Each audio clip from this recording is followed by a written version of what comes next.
in the capital city on channel 33 or on DSTV channel 399 from across Africa or anywhere in the world, we say good morning to you and a pleasant welcome. Indeed, you can also watch us from across our social media, handles on this joyous day, on the 15th day, the month of July, 2026. We're broadcasting live from the top of Tower Hill in the heart of the beautiful city, Freetown. Send us your comments through our socials on AYV News Facebook page on the stories that we cover. This morning, we'll be discussing build-up yesterday evening. So in the hours of yesterday evening, the country's Attorney General and Minister of Justice, in a press release, formally discontinued the criminal proceedings against former President Dr. Ernest Bai Koroma after over 1 year, bringing an end to the treason case arsing from the failed coup attempted on November 2023. Following a request from the ECOWAS Commission, the High Court previously granted the former president permission to travel to Abuja, Nigeria for medical treatment in January of 2024. Now, the recent discontinuance of the case effectively cancels his bail conditions, and Koroma is now free to return to Sierra Leone whenever he chooses. We will discuss his return and what it means for peace and national cohesion, including upholding the rule of law. Also, Lawrence McEwen, an accomplished cybersecurity executive with over 20 years of experience driving innovation security strategies and protecting critical digital assets, will be speaking on his expertise in delivering tailored cybersecurity strategies, security architecture reviews and risk management programs to organizations across the public and private sectors in Sierra Leone. And AYV's commercial director, Daniel Moore, would share his experience from a recent media visit to Israel. But before all of that is discussed this morning, let's get a quick message from a sponsor, Wakeup Commercial Bank. We shall be right back. Stay tuned.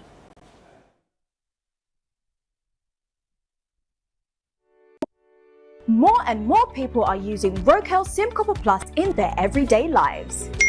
Did you hear that? She just transferred money for her daughter's school fees.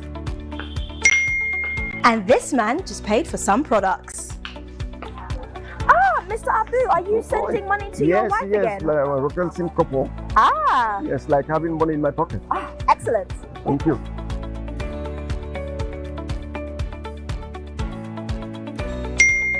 He just bought some eggs. The world is digital, so keep up with the times. Have you got a payment to make?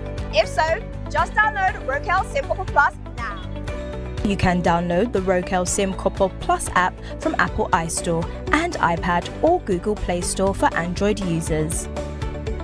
You see, it's fast, safe and reliable.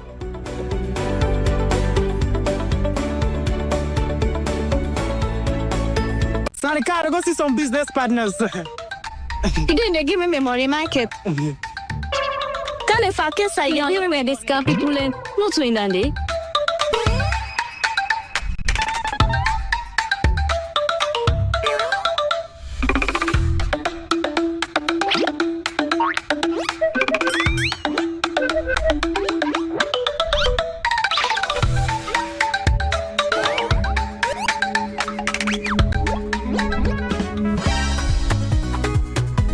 Michael. Today you pay me my money. I don't send it for let you help me send money in Ghana. 2 weeks now you not send me money and then you not give me back my money. Today, give me my money. You know ever sabi goodness in life. I send back your money, but trust me, today na the very last day I ever send money for now.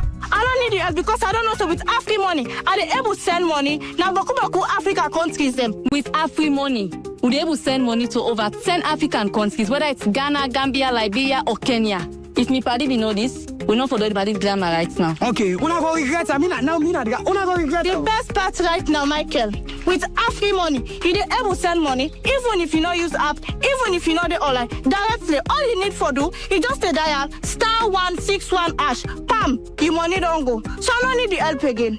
Thief man. Thank you. Send money to over 10 African countries instantly with Afri Money. No stress, no excuses. Just dial *161*1*6# now. Afri Money, quick and easy.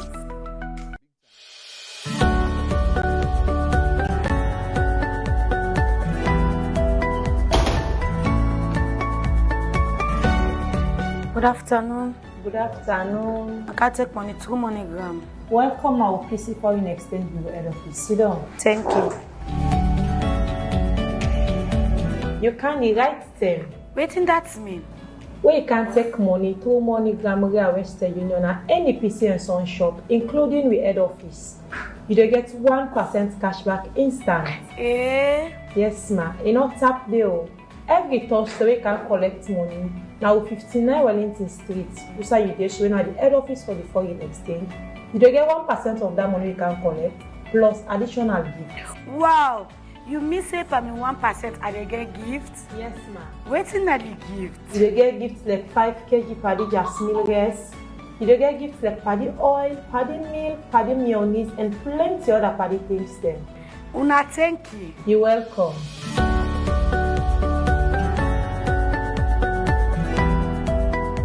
And now you can look and only go dip your hand at the lucky win and see what you go win you say.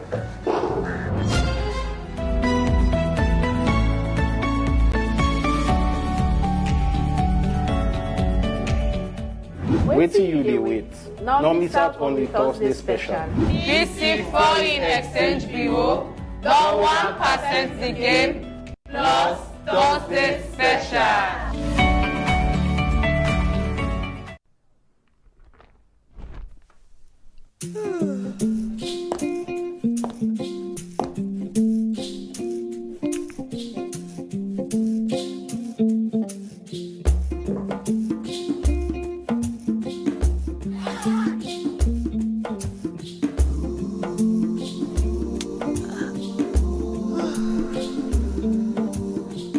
Feels good to see your face again.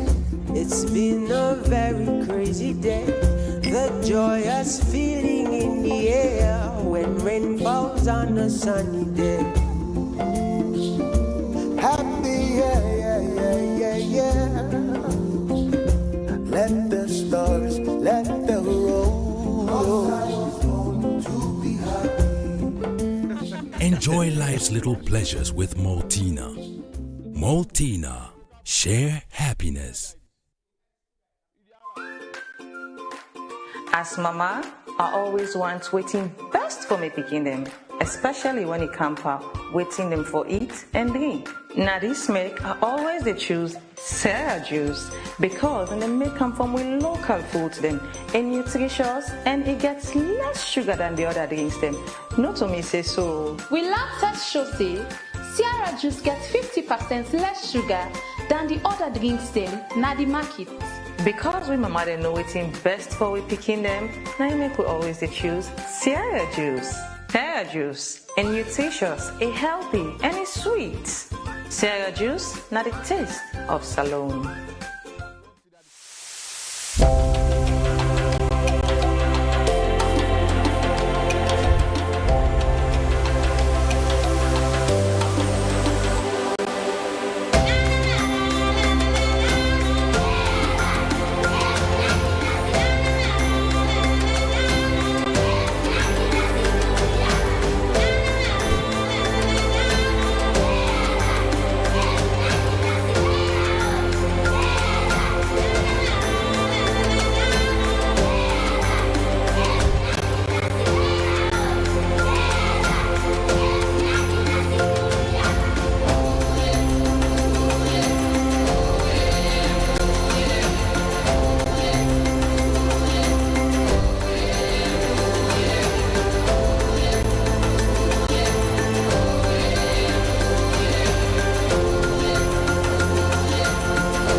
Fellow Sierra Leoneans, on 8th August 2024, Statutory Instrument Number 8 of 2024 regarding the conduct of nationwide population and housing census was successfully laid in Parliament.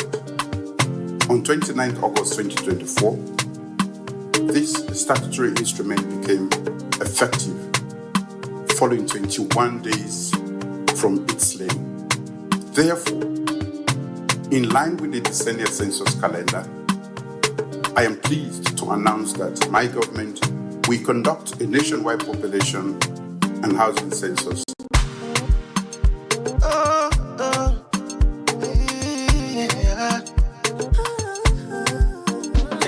It's 2026, we dey get free census.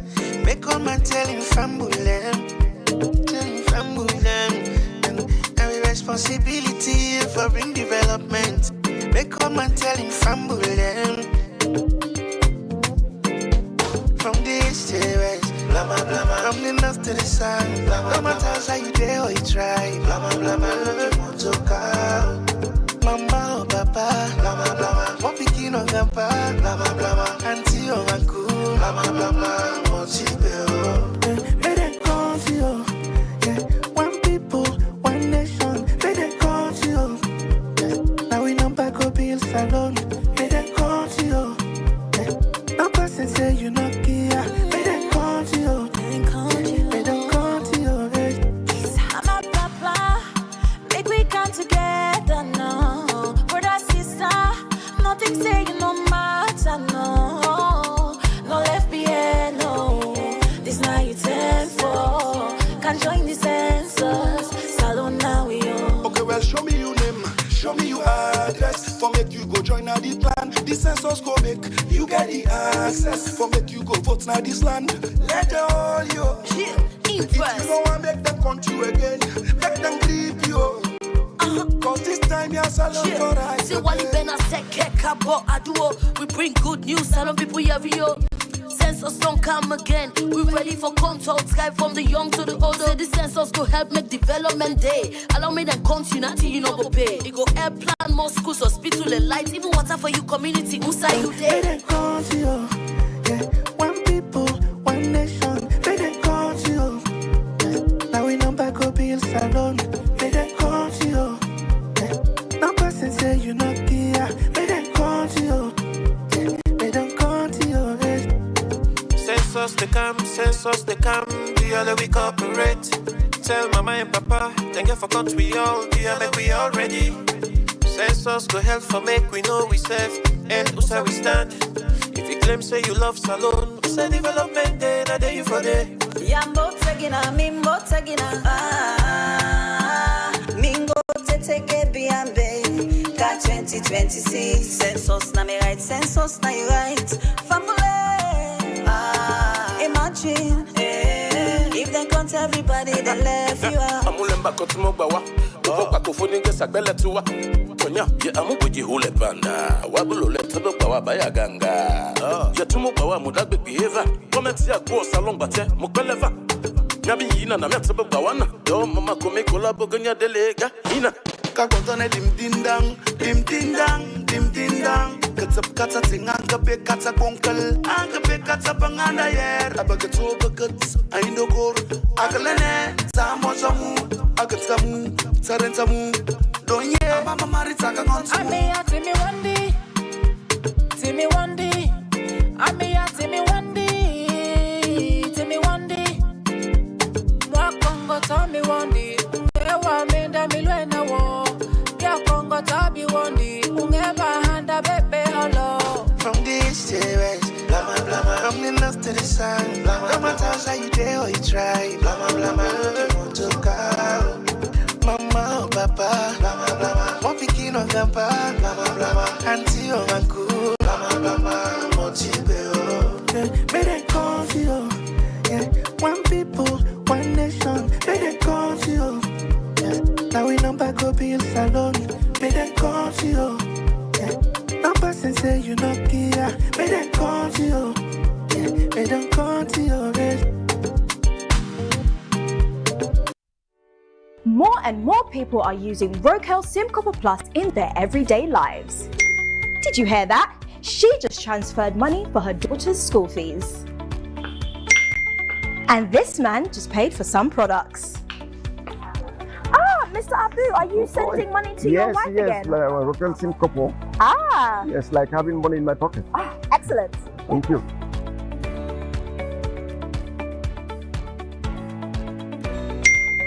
He just bought some eggs. The world is digital, so keep up with the times. Have you got a payment to make? If so, just download Wakeup SIM Copper Plus now. You can download the Wakeup SIM Couple Plus app from Apple iStore and iPad or Google Play Store for Android users. You see, it's fast, safe, and reliable.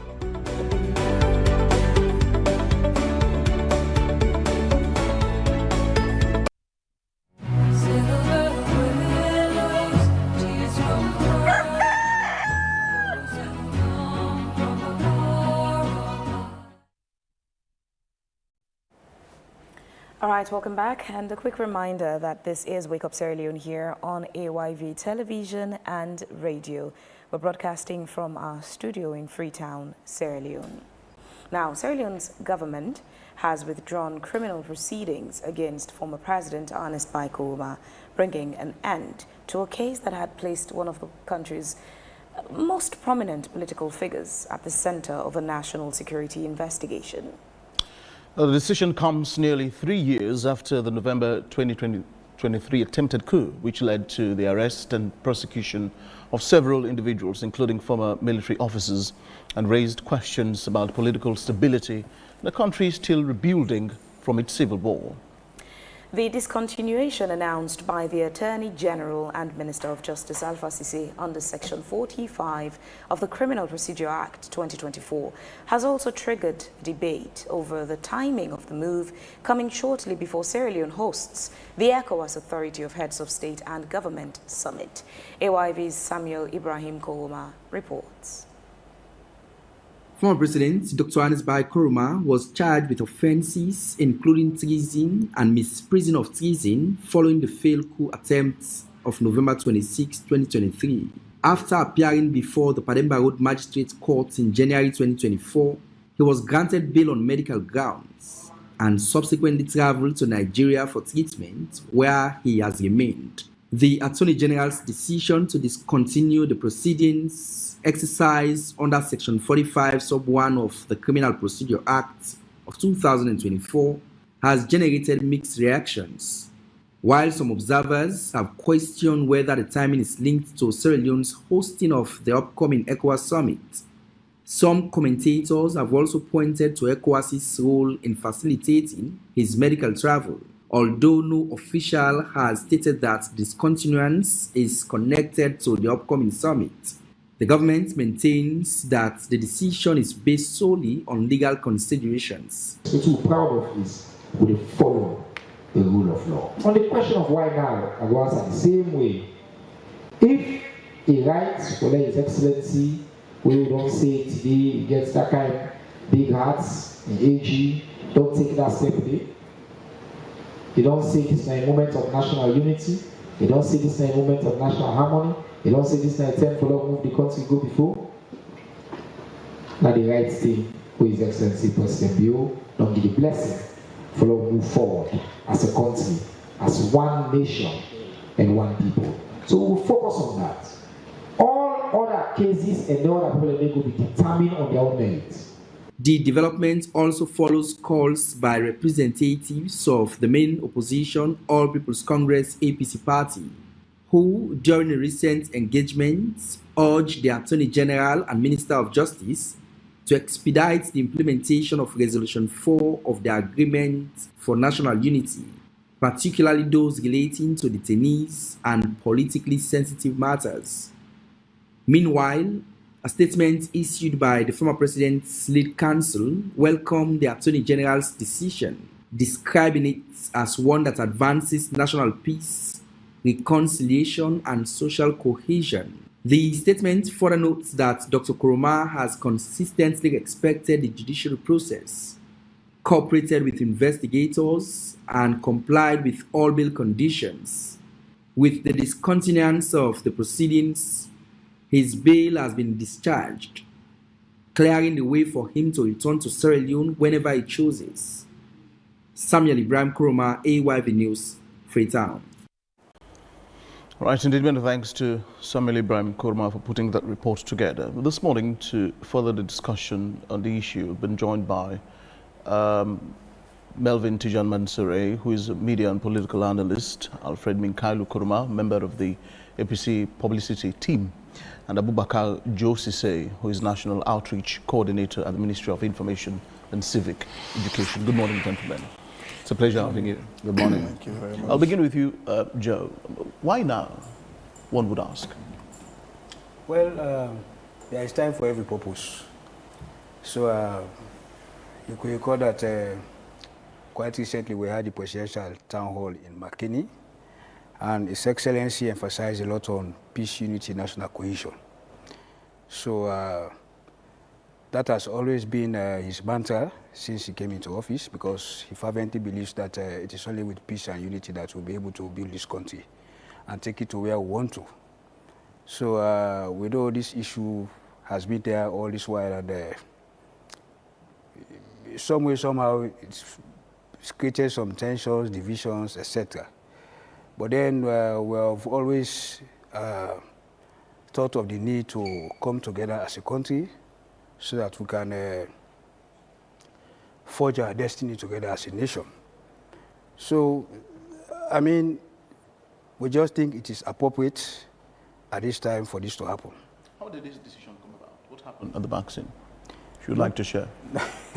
Nothing happened at the back scene. Something more could have happened, actually. Who reached out? Nobody reached out. His Excellency has always been a very magnanimous, compassionate leader, very forgiving.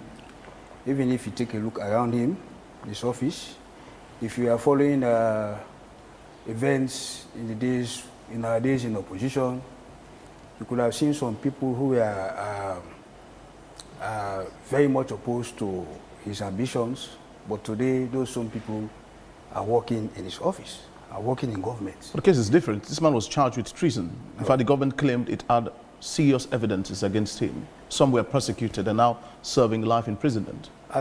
Why exclude perhaps whom I would consider perhaps the big fish in this case? At any given time, the government can discontinue, through the Attorney General's office, can discontinue any matter against anybody. Yeah, so this is not new. If you go to the records, you will see that this has happened for a very long time.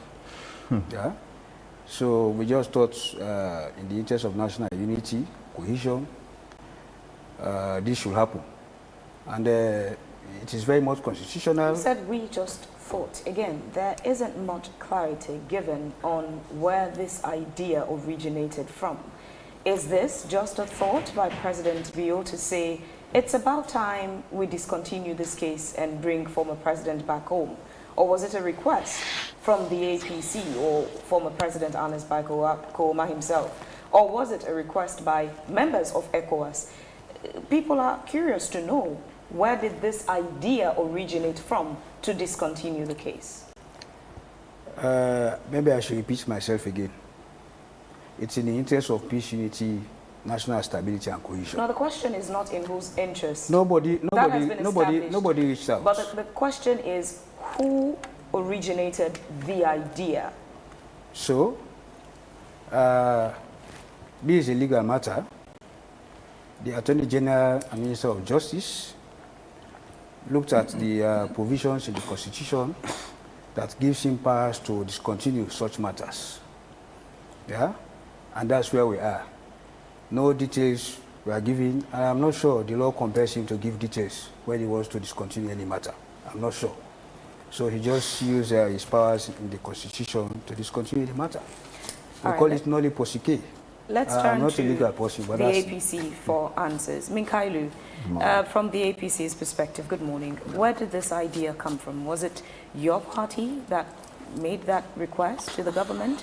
Was it former President Ernest Bai Koroma that made the request? Was it members of ECOWAS, or did it come from the SLPP-led government? Yeah, well, the press statement from the office of the AG is very clear. The AG did state the provision of the law that by the powers conferred in him by Section 45 of the Criminal Procedure Act, that they are dropping all charges against former President Ernest Bai Koroma. So that is very clear. The press release is there. Again, this is not yes, a novelty. that is very clear. Yeah. The press release says. What is not clear is what I'm still asking. Yes. Where did this idea come from? Again, by the time I conclude, you will understand clearly that it is not a novelty. It is applicable in law. It is applicable in both criminal and civil proceedings. A plaintiff or a claimant can discontinue a matter at any given time. And this is just what has happened in this case. The AG was very clear that he is discontinuing, or government is discontinuing the matter because there is a point of reference in the law books of Sierra Leone, and there are many reasons for a matter to be discontinued. Yeah? One cannot be far from negotiations. That is one. I am just speaking the position of law. I did not say negotiations did take place, but that could be one of the reasons. Two is either the wrong party was targeted. Three could be maybe there are no sufficient evidence, and it has been proven by the one doing the prosecution, and then they can come to conclusion to approach the court and terminate. So, but let me start by indicating that the APC appreciates government and the president of Sierra Leone, that in fact I want to hang on the lips of Joe Cisse. When the president was making a statement during the McKinney town hall meeting, I was seriously listening to the president. He spent time talking about national cohesion, that in fact those defined borders that were established by colonial masters were just for administrative purposes, that we are one and the same people in this country, that we have to come together, ensure national cohesion is achieved, and that we live together as one people. And so if this is one of the steps for national cohesion to be ensured, for us to live together as one people, when it comes to election, it is a competition for political power. It has to be civilizedly done, but that should not divide the country. All right. And so we'll come right back to you, Mikailu. Melvin, thank you. The release on both ends, from the Attorney General and Minister of Justice, from that of former President Ernest Bai Koroma, though it says a lot, it still does not cover certain areas as to how did this come about. You're also a journalist and a media analyst. So far, what do you know? If the decision makers and those that are in authority are providing limited information, I think as a journalist, that by default restrains me. But being a radical, I think for the interest of God and country, I will attempt to make an insinuation as to where this might have come from. So if you go back to January 2nd, 2024, there was a letter written to His Excellency President Julius Maada Bio by Umar Aliyu Toure, doctor, who is the president of the ECOWAS Commission. And the subject of that letter was temporary relocation of former presidents to Abuja. And if you look at the second to last paragraph, it says, in addition to seeking Your Excellency's approval for the departure from Sierra Leone of the former president on or around the date indicated above, I would like to seek your confirmation that once President Koroma leaves Sierra Leone, the following arrangements, in brackets, as agreed during the mission, bracket closes, will be put in place. 1, the government of Sierra Leone will discontinue all legal and administrative procedures against him. And there is a list of 3 others. So it's my reading that this might though be belated, but from the in-house arrangement or agreement between the ECOWAS, the opposition, and the government, this was supposed to have happened. So I don't think, yes, I stand to be corrected.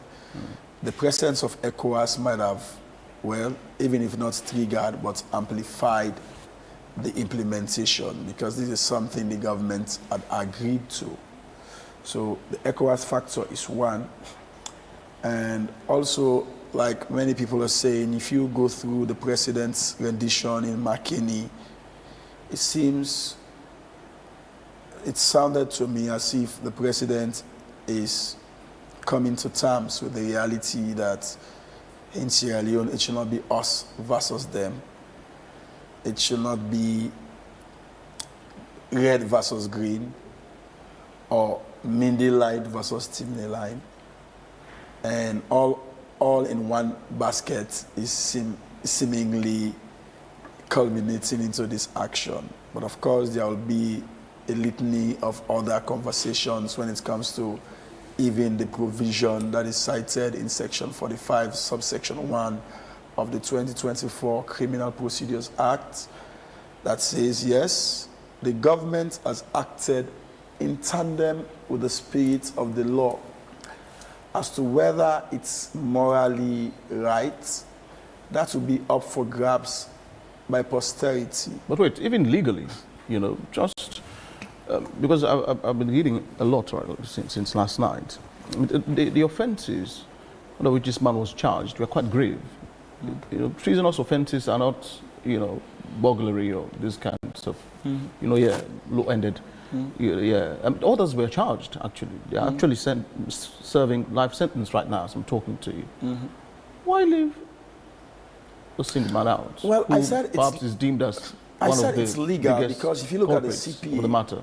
If you permit me, I'll read, but in summary, I'll tell you that the Attorney General has got the powers of nolli prosequi. Yes. Not to continue with a case. But there are two things, the letter of the law and the spirit of the law, always when discussing jurisprudence, and that's the problem. Interpretation is the letter of the literary law. Meaning. That's it. What about the spirit of the law? Which I feel has been grossly ignored here. The spirit is always going to be arguable because if I were to be a defense attorney or a prosecution attorney, the spirit will be encapsulated by what I'm spirited with or by. So the spirit can be secondary, but the letter is what I'll pay attention because we are journalists, we're not lawyers. But the problem is that there is what we call precedent in law, and that's where I'm going now. So let's say, for example, this has been established. This is a case celibae, and as far as I'm concerned, this is now, you know, a precedent. Are we saying that in the future, if an ex-president commits egregious crimes in this country, allegedly, yes, he or she would be? So the word there is, I think your concern is because he's not been exonerated by a court, the matter has not been concluded. It leaves a room for a Pandora's box in the future. I'll agree to that. But apparently, the matter is not ended yet. You feel so? Even after the man has been declared off? Let me edify you and the audience as to the provisions of the law. All right? So you mentioned the literal meaning of the law. And I'll go to the literal reading and allow our audience to make their own interpretation to it. It says in section 45 subsection 1 of the Criminal Procedures Act of 2024 that the Attorney General and Minister of Justice may enter a nolli prosequi either by a statement in court or informing the court in writing that the state intends that the proceedings shall not continue, and thereupon the defendant shall be at once discharged in respect of the charge for which the nolli prosequi is entered, and if he has been committed to a correctional center, shall be released, or if on bail, his recognizance shall be discharged. Pay attention, my brother. But such a discharge of the defendant shall not operate as a bar to any subsequent proceedings against him on account of the same facts. So discontinuance does not eliminate, does not bar a recontinuance in the future. So I've listened to many leads to news from different media, like, oh, the case has ended. Social media is saying, oh, an above case. So I'll call this a legal ditch. In as much as it has been discontinued. You think it is a trap? Well, I am not in government or neither in the opposition, but from what the letter says, it does not stop the prosecution to reopen the matter should there be a need for that. So I think this is a temporary thing, and yes, it's up for the lawyers to come and argue. And let's hear from the government representative. From the provision of the law, discontinuance doesn't mean it's the end of the case. What's the thought process of the government in this? Is it a situation where in future would wake up one morning and then resume the case? Well, this discontinuance you're pushing for? Well, what I would say here is categorically His Excellency is a very sincere person. He has demonstrated this in the past. Once he's done with an issue, he's done with it. Yeah? So there should not be any apprehension over this.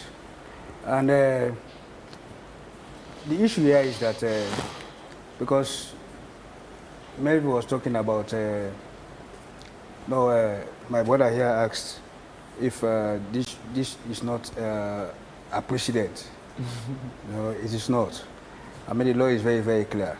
The matter, as long as the matter has not been concluded, the Attorney General has powers to discontinue the matter. Yeah? So with respect to other people who have been convicted, no, it does not apply to them because their matters have started and concluded.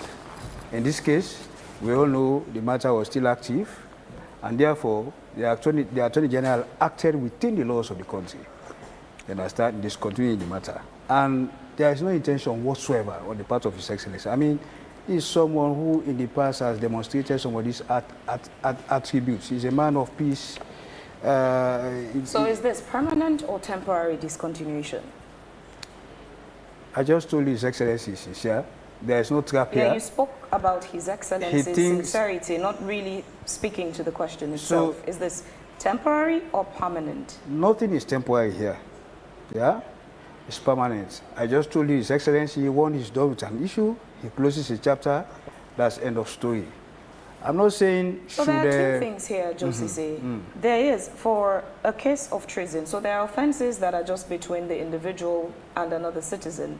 There are offenses that are between the individual and the state, which goes beyond just the president. The state includes everyone in the country. The argument the government puts forward is in the interest of peace and national cohesion. The discontinuance had to come through. But also what happens to upholding the rule of law, and what we constantly say that no one is above the law. What happens now to the charges that were levied against former president? If that failed... They've all been dropped. It's as simple as that. Those charges have now been dropped. But again, coming back to upholding the rule of law, saying no one is above the law. Have we come to a point now where we've made former President Ernest Bai Koroma an exemption to that? No. Our laws are still supreme. So that's why the framers of the law very, very clearly stated they gave those powers to the Attorney General. It is for a reason. Yeah? If they thought at the time of framing the law that that was not prudent, they would not have put it in the law books. As long as it is there, they think it is necessary. It is for a reason that the law says as long as the matter has not been concluded, the Attorney General can enter a nolle prosequi and discontinue the matter. It is for a reason. You understand? This is not about the former president. Could it also be that perhaps there is lack of sufficient evidence to prosecute this matter to the final stage and get a conviction? So the press release from the Attorney General's office did not state that. Yeah, but that's exactly why I'm asking, because it did not state that. I'm coming, and the law does not compel him to give reasons for discontinuation of any matter. They just read the law to you. That's the law. So he acted within the laws. But as a government, did you have strong evidence to even charge former President Ernest Bai Koroma for his alleged involvement in the treason? I think we've gone past that now. I mean, so let's make progress. We've gone past that now. The charges have been dropped, and we look forward to a very good working relationship between... Did you have sufficient evidence as a government? No, I think we've gone past that now. I want to maintain. What we are looking forward to now is very good working relationship between the former president and His Excellency President Julius Maada Bio in the interest of Sierra Leone. Sierra Leone is what matters. As we sit here, we've been going out. His Excellency has been an international statesman. He's been preaching peace and stability everywhere he goes. He's even been mediating between parties. Yeah. So we should not be seen going out preaching something that I mean we are totally acting in contravention to. You understand? So that's just the point. I mean, normally they say charity begins at home. If you are going out there telling people they should be united, they should work together, and so on and so forth, you should be seen demonstrating that. You understand? So that's just one clear point. And several other decisions have been taken for you to know that His Excellency is actually a very democratic leader. You know, he abolished the death penalty. The death penalty in the past was used to eliminate political opponents. We know the history of Sierra Leone. We'll come right back to you. Minkailu, what do you think this discontinuance does to the reputation of former President Ernest Bai Koroma, especially to those who perhaps are not fans of him, to his critics who were strongly convinced that for the government to go to the point of even charging him with those offenses, the government could have had strong evidence. For those people in whose minds now there would still be speculation of he perhaps did it. They're just doing this for the sake of peace. What do you think this does to his reputation? Now, when we commence this debate, there are a few things I have noted I wish to respond to, but let me answer your question first. When we commenced this discussion, I did state clearly that this is not a novelty. It is not a novelty in law. We have to understand this clearly. President Koroma is not the first person to have benefited from this. And when you want to draw references, especially in law, even when you're in court, you draw references from other cases, not necessarily in Sierra Leone only, but even that have been applicable in other countries. So we need to know that clearly. Now, when you go to, if you want to do a quick search and you look up, maybe you go to the Crown prosecution, there's a source in the UK, you look for example of notable discontinuance criminal cases. The first name that will come is Ernest Bai Koroma, Sierra Leone 2026. Then the second name is Bill Cosby, United States 2021. The third one.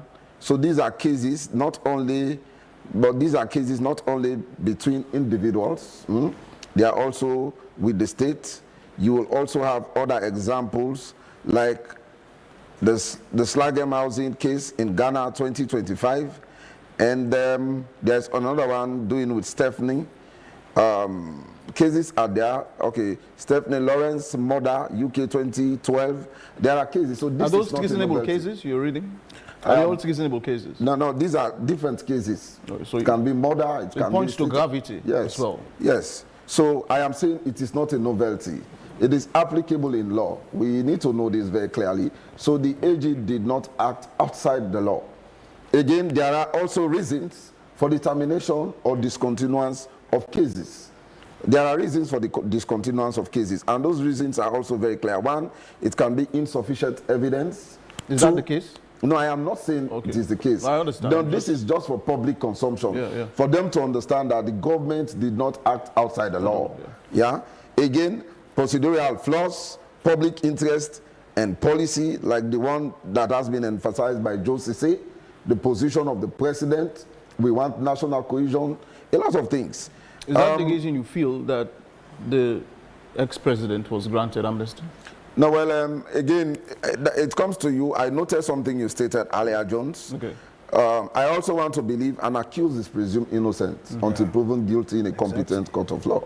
So those that were tried, you know, we are proven guilty. Not everybody was sentenced. Some were acquitted and discharged. For example, Bai Mahmoud Bangura was accused, but he was tried, acquitted, and discharged. Some other military personnel were acquitted and discharged. So that is just the procedures in law. Some cases can be concluded, some will be acquitted, some will be sentenced, and some will be discontinued for the reasons I have stated. Maybe so we need to know this very perhaps clearly. this is a case of insufficient evidence. No, I am not saying. I am not saying that is the reason. Do you feel the AG did not state, and the law did not compel him to state reasons or advance reasons? But I think you are an inside man. I'm just trying to understand. What do you feel? What's the position of the APC? Do you think this is as a result of? No, the APC is not here to make a case. I understand. We are here.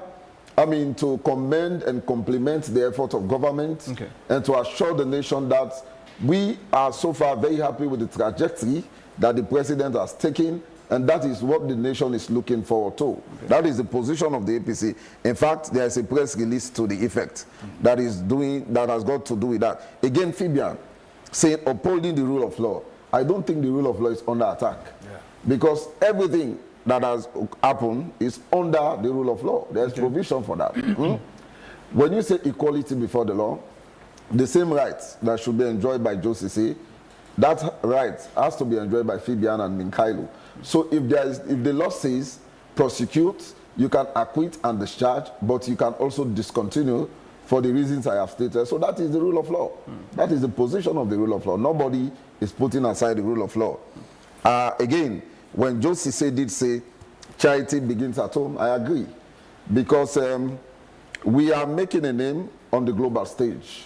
But if you are going to Burkina Faso, you go to Mali, you try to mediate, to negotiate, to bring together countries and individuals for regional integration, and then back home there are problems which has got to do with public interest. It is but appropriate for you to address them. So let us say, for argument's sake, there were negotiations behind the scenes.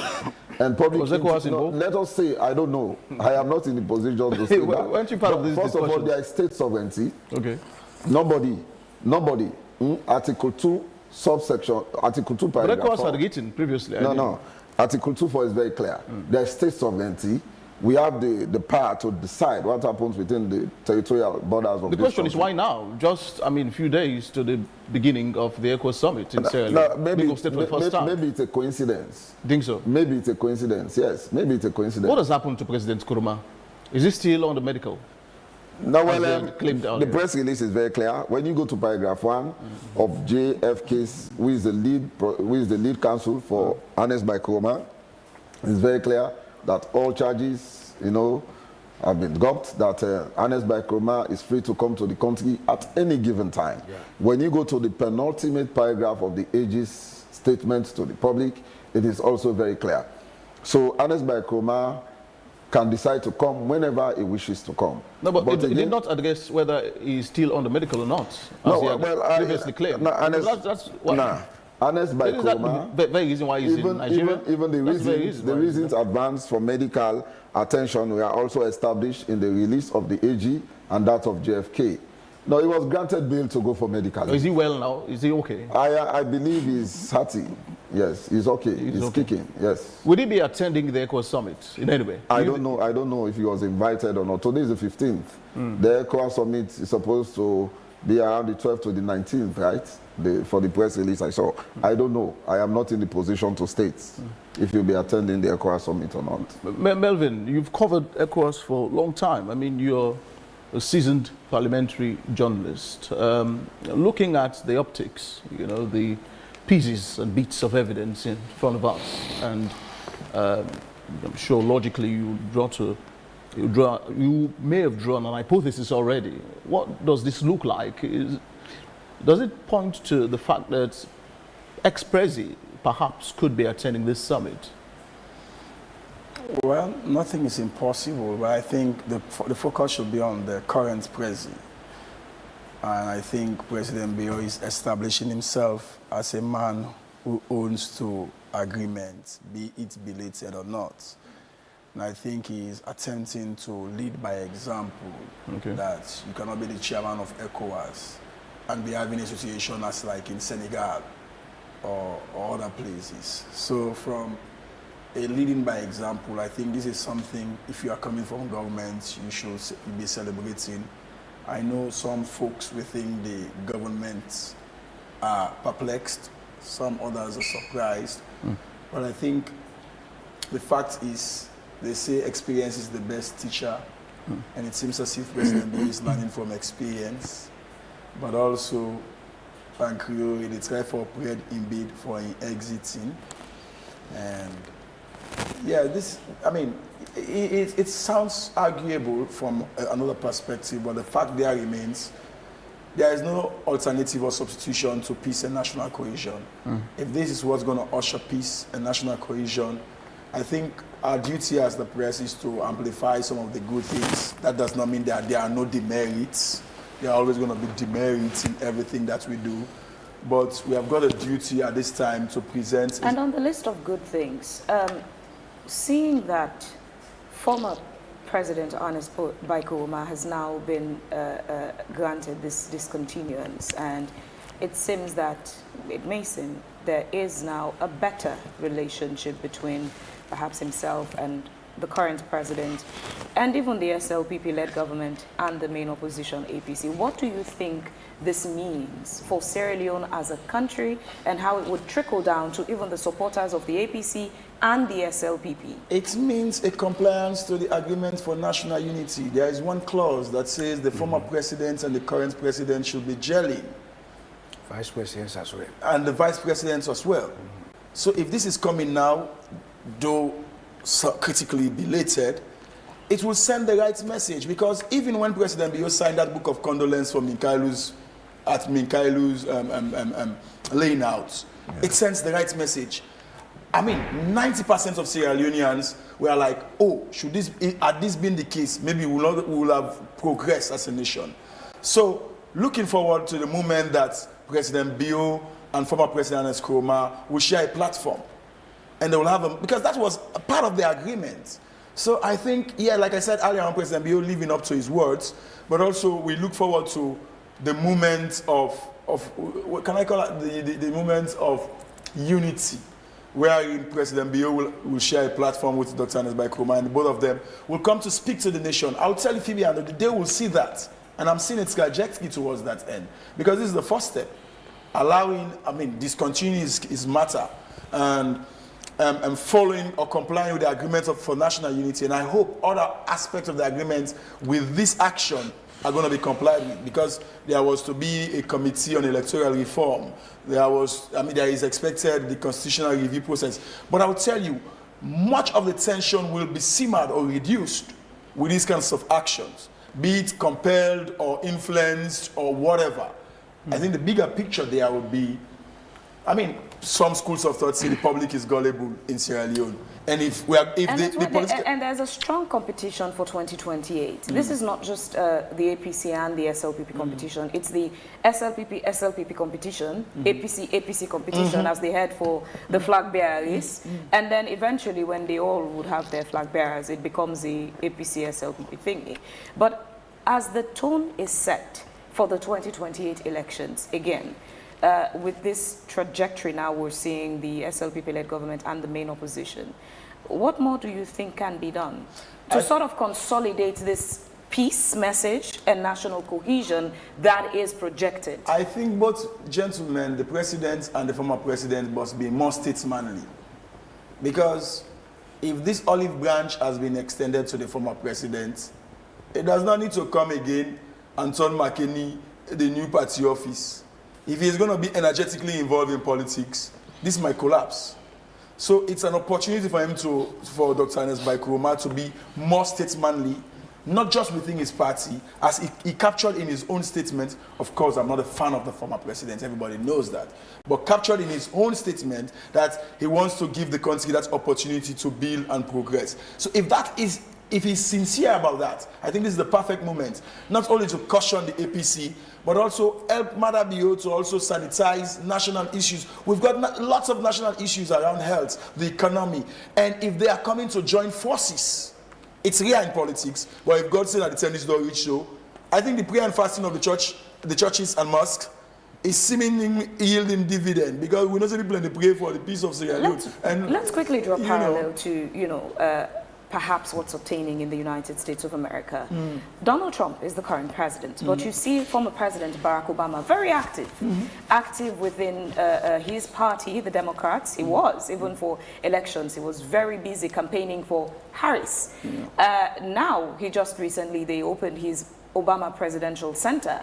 He is busy building his legacy as former president because, yes, his life doesn't end just after his presidency. He's still alive. He has to continue his legacy. But bringing that home, President Koma, President Bio is the current president of Sierra Leone. He needs the attention on him, the spotlight, as the sitting president. Former President Ernest Bai Koroma himself, he's still alive. Though he is former president, he would have his own legacy and things he would want to do. And also he would want to support his party in any way possible to get them re-elected. How can we learn from what's obtaining even in the US? Obama is doing what he's doing. Donald Trump is still president doing what he's doing. How can President Bio and former President Koroma coexist in Sierra Leone without President Bio overshadowing former President Koroma overshadowing President Bio's spotlight, and also without President Bio now sort of sidelining former President Koroma in a way where he becomes perhaps irrelevant, even though he's no longer president? How can they coexist? Maturity, statesmanship. Obama, when it comes to US election, will only campaign for a Democratic candidate as the need may be. But it does not oversteps its bounds in wanting to tell the Democrats who they should elect. And that should be a word of cautioning for Ernest Koroma if he's going to come back. You never can tell APC Paupa would for be the presidential candidate. Similarly, I think the advice should be also for President Bio. Now that he's exiting, he should not be Paupa now Uda wants it for B. It's a movement that history is going to look back at for a long period. Because now Munku politicians no one coexist with incumbent politicians. They are all politicians by fact. That's their field of play. So how can you say that man should not be there? But where Ernest Koroma can, not for like can begin make like for say it feels say, then I can feel say, I know we are in English, but let people understand. Then I can feel say I am the president. He is not the president, he should understand that. He is a former president. He should be statesmanly. And of course, he should be accorded those rights as a former president. Again, for the current president, he must understand that this man has sat on that seat before him, and he must accord him that respect. It should be a reciprocal relationship in the interest of not only party. If they are going to be using it as a platform for party agenda engendering, it's going to be dangerous. They are going to clash again. Now, they will bubble you. So, the deal has been done. Experience is the best teacher, and I think the former president must learn from his experience. I'm not saying he made any mistake, but just because of the fact that there was this dark cloud allegation of being involved allegedly in treason and misprision, he should have learned his lesson.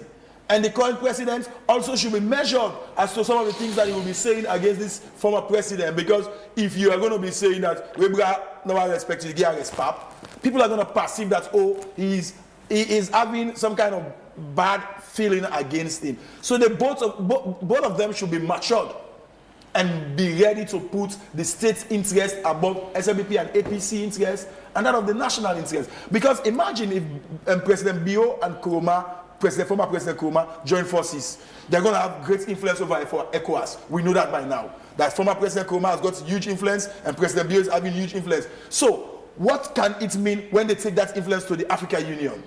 What will it mean when they take that influence to the United Nations? Imagine President Bio being accompanied to the United Nations Security Council meeting by the former president. Do you know what message that sends? Even those people who feel that Sierra Leone is not serious politically or cohesive, they'll begin to take shape. So it's a movement of correcting the wrongs. That is not to say they have not been wronged before now. But like it said in the Bible or the Quran, forgiveness. There is this quote, Bible pass me, on forgiveness and then healing. So even when the mantra is there, I think the watchword, both of them should be statesmanly. Mikhailo, I asked you earlier what this discontinuance you think it means to former President Ernest Bai Koroma's reputation, especially to his critics. Yes, I answered your question. I did say it is not a novelty.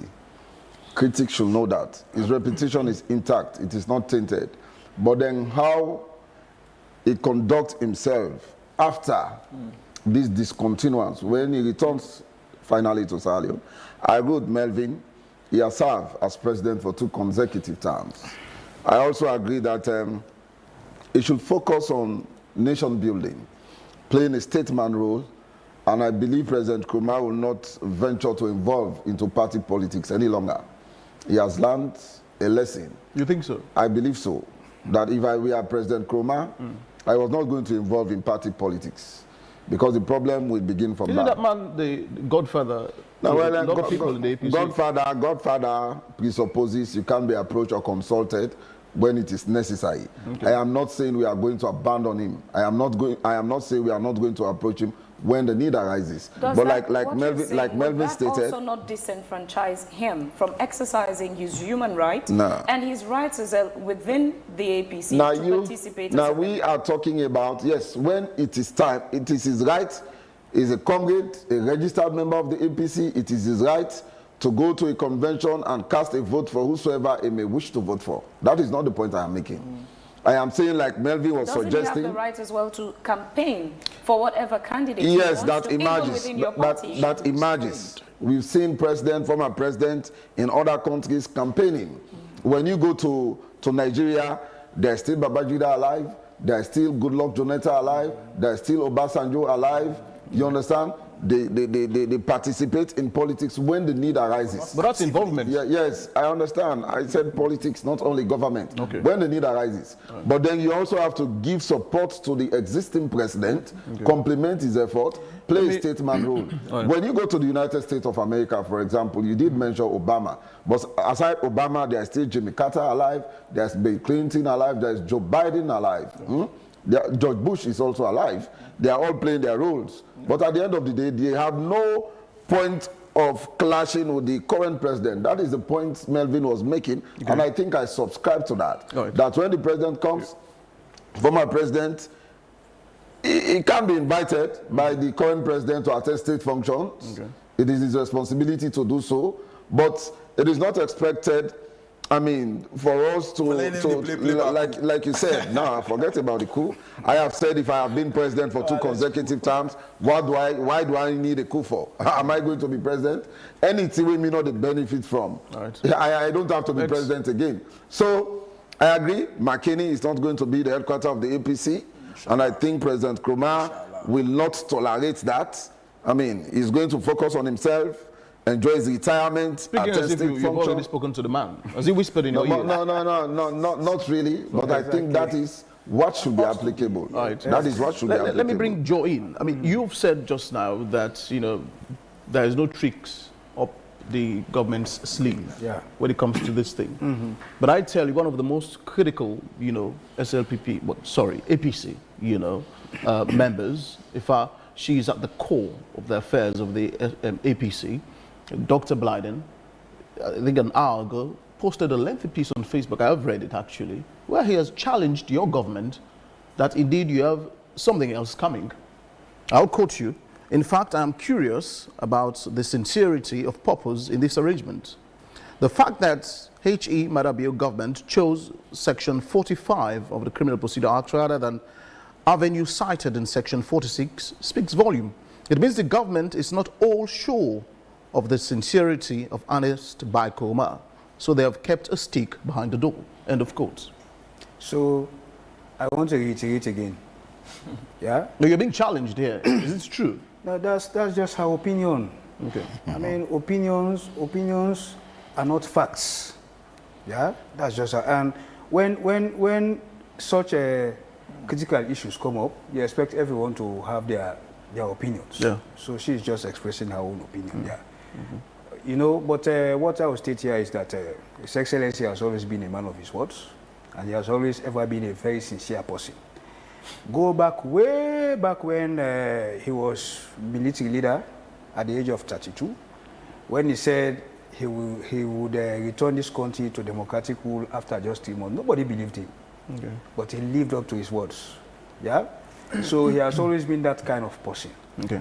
If you go back again, in those days during the war, because he was a member of the NPRC, rebels went to his home, his village. They massacred most of his family members. That did not stop him from bringing Fodisako from the bush to discuss peace. I mean, this is one person who has always put the nation before himself. And that's our mantra in the Ministry of Information and Civic Education, Salon Big Password. So as we discuss here, we are all discussing as Sierra Leoneans, because we know the fundamental problems of our country. We should not shy away from that. Yeah?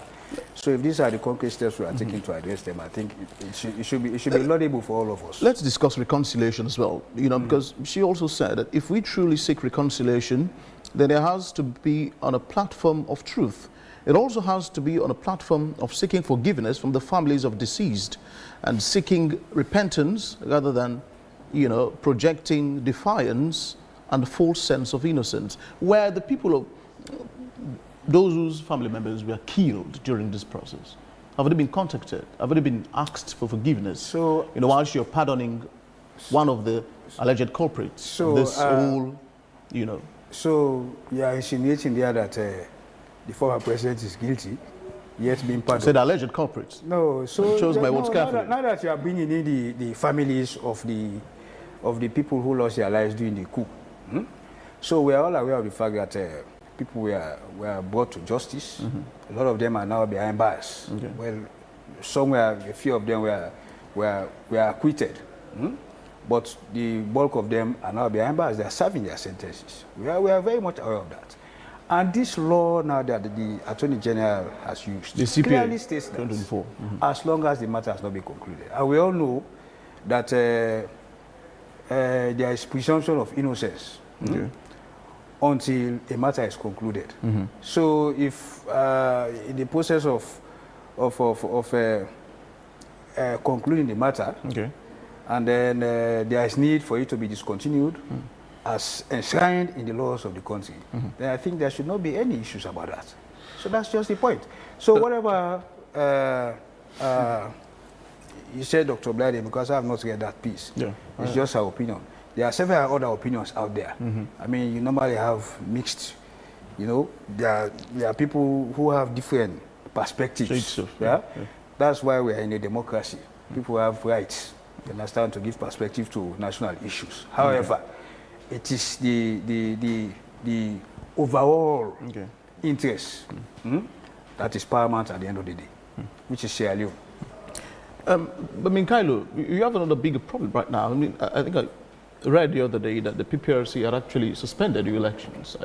Are you worried at all? Because the last time you were, I think, less than a week ago, you were here, we were discussing this very issue, and then I think I remembered asking you if at all this particular deadline which you had given will be postponed again, and we have just come to that hypothesis, something that we had already predicted. Are you worried as a party that we are not worried. You're not worried? Yes. Again, our elections were not suspended. A deadline they were not suspended. We need to know that very clearly. There are procedures we should follow. And without those procedures, you are going to get it wrong. Our elections were deferred. There is always a room for engagement. Now, we did state a date clearly that we are going to hold our constituency lower level elections on the 11th of this month. But then some people did file complaints in the form of petitions that one, there has been interference with the voter register, that some names were omitted, and so PPRC called the petitioners and the leadership of the APC, including the IEMC, the IECB, to now sit and discuss, and gave us 72 hours to go and correct those inadequacies and republish the list. In fact, they went further to state that we are to publish, not only publish online, but to display the list in all party offices across districts in this country. So we did just that. Our elections were not suspended. It is just a procedure we are following. When is President Nkrumah returning to Sierra Leone? I don't know. I am not in the position to state that. But I believe I thought you'd be quite gleeful to return. No, yes, I believe impediments so. have been lifted. I believe so. You know, it is not easy to be in exile, especially when you have planned your retirement, built a home for your retirement. You want to enjoy the serenity in your country. You know, living in another man's country as former president is very difficult. Yeah. Do you see him voting in the constituency elections? In the constituency election, no, he's not qualified to vote. He's not. Okay. No, because it is an electoral college. Okay. You have to be an elected ward executive, a constituency outgoing executive, an MP, or a councillor. And Ernest Kromah did not fall in any of those categories. He will not even vote at the National Delegate Conference because he has no voting right. He will not vote. Melvin, now we're looking at peace, reconciliation, and perhaps even the spirit of the tripartite, report itself. We're looking ahead. At least, I'm sure a lot of people are quite happy that this has happened. We've struck some reprieve, if you like to call it. Nerves have been calmed because of this one big move. Now, should this be a precedent for future, turmoils like this in Sierra Leone? And should this be the perhaps only pattern of reconciliation, forgiveness? Well, I think there was before this one when it was the case of Fude Sanko and the late President Kaba. Yeah. And moving forward, I think such arrangements must be legislatively sanctioned. And unfortunately, even the tripartite agreement is not before Parliament. So with this kind of golden moves, I think the government and the opposition must now collaborate on very sticky issues, one of which is that of the constitutional amendment bill, because the elephant in the room in the provision of that bill is whether to use PR or first past the post. We hope with this kind of settlement they'll be able to also do that. I also look forward to the government establishing that electoral reforms parliamentary oversight committee, which is to be headed by the opposition, because these are all telling signs that that should be the direction to it. For the opposition, we hope that they will be more constructive rather than obstructive, and I don't look forward to see a situation of boycotting or threats of we the Comor, we not the Comor.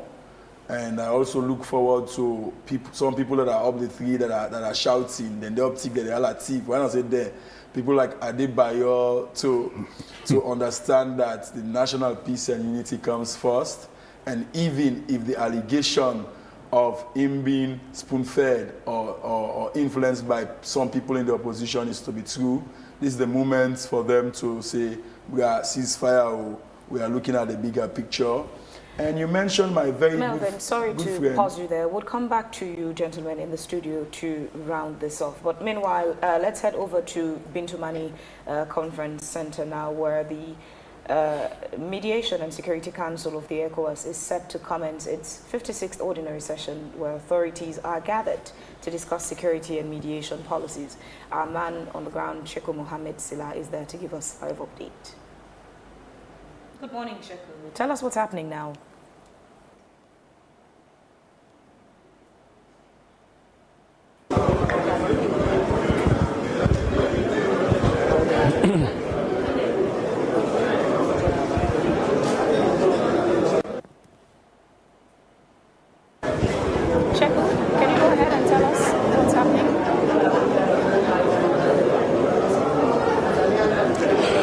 Good morning. Yes, good morning, Fabian. We are here at Bintumani Conference Center for the 56th ordinary session of the Mediation and Security Council at the ministerial level. Now, in today's discussion, we are definitely going to have, yes, we are here at the 56th ordinary session. The discussion basically will be where ministers will be discussing primarily the policies that they want the heads of state to basically look at when the heads of state will be having their own session. Now, some of these policies include has to do with the oversight strategy, which means they want implementation policies they want African to have. We will be soon joining the Director of Foreign Affairs to tell us more about today's session. Good morning and welcome to AYV. Good morning. I am Alimami Lahai Kamara. I am the Chief Director in the Ministry of Information and Civic Education. Now, Mr. Alamide, please tell us what's the importance of today's discussion. Well, it's important because this is the ministerial conference, and that explains the importance of it. It's a huge conference, and it's been chaired by our Minister of Foreign Affairs, and that tells you that this is a very important meeting. They will be discussing crucial issues pertaining the well-being of the community. I mean the ECOWAS bloc, and also examine reports of technical committees, like the meetings with the previous meetings in the last 3 days. Now, we also going to have the Security Mediation Council. What's the importance of these Security and Mediation Council here at ECOWAS? Well, naturally, by its name, it means that we all know what security means for Africa, what security means for West Africa, and for the ECOWAS bloc. I mean, we know that a lot of issues are happening across the bloc, issues around terrorism, issues around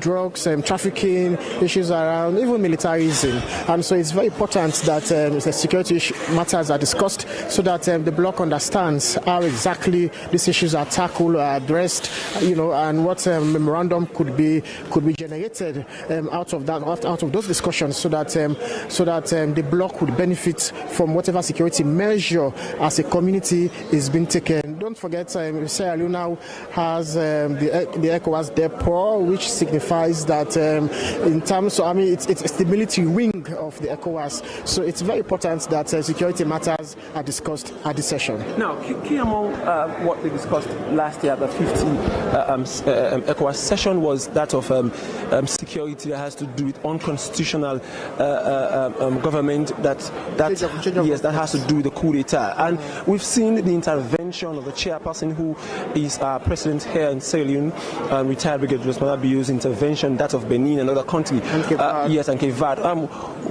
What would you say in today's session?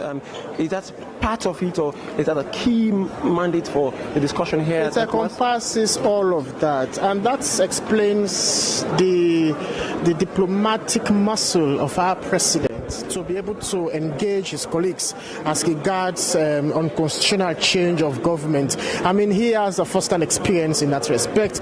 I mean, he was a military man, so he understands clearly how to engage his colleagues when it comes to that kind of issue. So, in fact, that was why when this military incursion happened in Cape Verde and Benin, he was swift to intervene, and we saw the result of that intervention. There was no dissension as it happened with Burkina Faso, Mali, and the other countries. So, I mean, it tells you that our president is mature in terms of maturity, the exposure, the experience. I mean, it's been part of it. I mean, it's a diplomatic president, and his diplomatic intervention has paid and has yielded a lot of fruits for Africa, for the bloc, and for Sierra Leone, because it makes us pride as a country. It elevates the clout of Sierra Leone and also energizes us to champion political dialogue across Africa and beyond. Now, the second highest body, let me just hold you there. We are getting the Chief of Staff now to discuss. We'll soon have him in now. Now, let me just take you now to the second highest body at ECOWAS, which is the ministerial level. What are some of these policies that we are expecting, or we are expected for them to discuss? Maybe we would be patient a little to hear from them, so that we don't jump ahead of them. Let's patient a little and see what will be the deliberations in this meeting, because this is a very important meeting, and that's why we are all here to cover, to give meaning to this event, to broadcast it, so that those of our compatriots seated at home or in their offices would have the luxury of viewing or following up what is happening here today at Bintumanin. And we are all here. We want to listen, we want to learn, we want to hear good news for Africa, for the blog, for the community, and that's why we're here. Now, before I go back to my studio, give us a summary of what happened the following days, the following discussion. What are some of the things that we discussed? Don't forget, at some point, there were closed sessions which we do not have access to, but during the opening sessions, we learned about the financial well-being of the community in terms of levies that states pay to the ECOWAS. We learned about auditing reports. We learned about administrative matters of how the commission is managed and operated. I mean, those are the kind of issues. It presupposes the manner in which any institution is managed. You know, you talk about administration, you talk about operation, you talk about financial matters, you talk about auditing matters, staff matters, and the like, and how the bloc relates with other institutions across the community. Thank you very much, Vivian. We just heard from the Director of Foreign Affairs here, who has already intimated us of today's session, and at any time from now we shall be having the conference packed full with foreign affairs ministers from all the ECOWAS region. I am Sheikh Mohammed Salah, and back to you in the studio. And the team there at Bintumani for bringing us that coverage this morning. Obviously, AYV would cover the ECOWAS Media Summit all throughout all the sessions, and at some point we'll be doing live broadcast, and at some other intervals it would be captured in our news and current affairs bulletins across the TV channel and the radio station as well. But coming back to the guests in the studio, as we try to round off, Minkailu and Joe, I'd like both of you to use this platform to sort of admonish the supporters of both the APC and the SLPP to sort of jump on this train of peace, unity and national cohesion, as has been demonstrated from the leadership. Minkailu. Thank you. I want to conclude by continuing to express our sincere appreciation as a party. There is a press release to the effect. We appreciate the role played by government, especially the president and the office of the AG. This is what we've been looking forward to. I think this is the step in the right direction. It is a trajectory that we should follow. I mean, the president has commenced practicing what he is currently preaching. We followed the town hall meeting in McKinney. He stated clearly that he wants national cohesion, that irrespective of our political indifferences, there should be a platform where we can all sit, have a conversation in the interest of country. I believe our supporters will also follow suit, that when it comes to politics, we can compete healthily and civilizedly, but in the final analysis, country must come first before individual political parties. Thank you. Your message to APC supporters? My message to APC supporters regarding this is very clear. Now, all charges against former President Koroma, the AG has clearly published that they are now discontinued, they have been dropped, and that we look forward to receiving him to this country. But when it comes to the country, he's not coming for politics. He's coming to serve as a statesman to enjoy his retirement. And I think that is a good working relationship between the incumbent government and the opposition now. We look forward to a continuation of that. Joe? Yes, I just want to say we are very much pleased to have the former president back, that we should all embrace him with open arms. He has been our leader before, and then he's a statesman. This is Sierra Leone for all of us. I mean, we should not be, we should not take delight in seeing our leaders live in exile. I mean, it does not bode well for our peace and national unity. So I want to entreat all members of the SLPP that our leader has taken this decision in the interest of the country. Let us respect his decision and work with our brothers on the other side of the political divide. I mean, we are all Sierra Leoneans. You know, I normally say, we come here, we shout, but no malice. My brother here, Mikaelu, can attest to the fact. We'll be like this all these years. I have a lot of brothers in the APC. We go up together. Some of them went to school together. And I just feel, I am SLPP, you are APC, but the bottom line is we are all Sierra Leoneans. I mean, so let's embrace each other. Let's support each other. Let's look at this as a Sierra Leonean issue. Let's put the country first.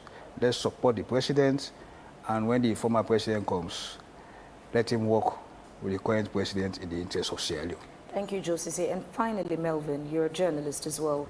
The media plays a very strategic role in upholding peace, unity, and stability. What would be your message to media colleagues? What can they do going forward to sort of support this?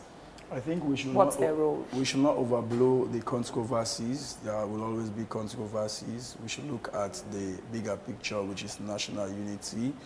Of course, there are demerits, but let's weigh the merits versus the demerits. What will it mean if there is political peace between APC and SLPP versus what will it mean for us to have a heated debate and conversation? So for me, I think that's one way to look at. But generally, I think the social lesson there is one good turn deserves another. Whatsoever a man soweth, so shall he reap.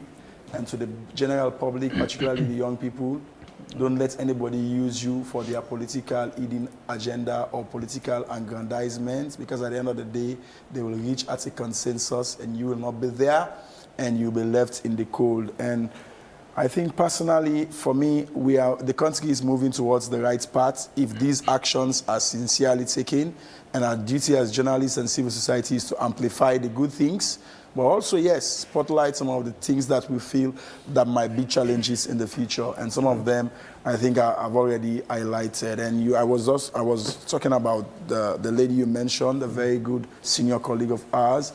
I think on this subject matter, our views are already compromised. We've been reading some of the views she's expressed against the former president, some of the views she's expressed against the current president.